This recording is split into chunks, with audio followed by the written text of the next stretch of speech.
দক্ষিণ দিনাজপুর জেলার কুশমন্ডি ব্লকের শিবকৃষ্ণপুর এলাকায় আজ এক অভূতপূর্ব ও আলোচিত ঘটনা সামনে এসেছে।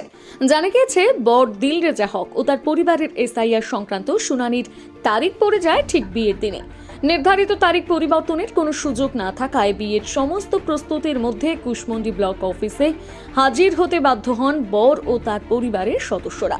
এদিন গায়ে হলুদ মেখে বরকে পরিবারের লোকজনের সঙ্গে এসআইআর শুনানির লাইনে দাঁড়িয়ে থাকতে দেখা যায়। বিয়ের কেনাকাটা ও অন্যান্য আনুষঙ্গিক আয়োজন সাময়িকভাবে স্থগিত রেখে প্রয়োজনীয় নথিপত্র সংগ্রহ ও শুনানির প্রক্রিয়া সম্পন্ন করতে ব্যস্ত হয়ে পড়ে পরিবারটি। এমন ব্যতিক্রমী দৃশ্যকে কেন্দ্র করে এলাকায় দ্রুত চাঞ্চল্য ছড়িয়ে পড়ে। ঘটনার মানবিক দিক বিবেচনা করে পরিবারটির পাশে দাঁড়ান কুশমন্ডি পঞ্চায়েত সমিতির কৃষি কর্মাধ্যক্ষ রেজা জাহির আব্বাস। তিনি বিষয়টি গুরুত্ব সহকারে দেখার আশ্বাস দেন।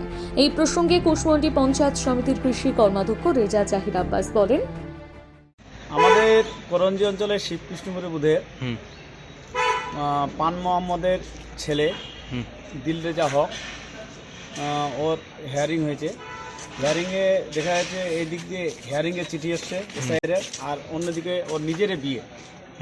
ওনার পরিবারে 4 জন পুরুষ আছে, মানে পান মোহাম্মদ এবং ওনার ছেলে 3 জন, মোট 4 জনের এখন ওরা সমস্যায় পড়ে গেছিল যে বিয়ের অনুষ্ঠানের দিকে নজর দেবে না এসআইআর জন্য হেয়ারিংয়ের জন্য কাগজ জোগাড় করবে।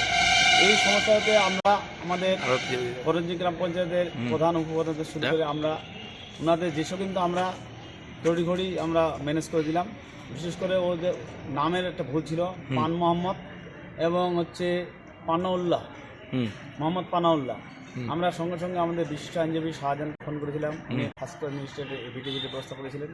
এবং ওনার এক ছেলে পড়াশোনা করেছে ক্লাস 9 পর্যন্ত। আমি ঢালডোল হাই স্কুলে হেডমাস্টার মশাইকে বলে ওনার যেটা ওই স্কুলে পড়াশোনা করেছে তার একাডেমিক দেখে অ্যাডমিশন রেজিস্টার দেখে ওনার যে ডেট অফ বার্থ সেগুলো করে দিয়েছি।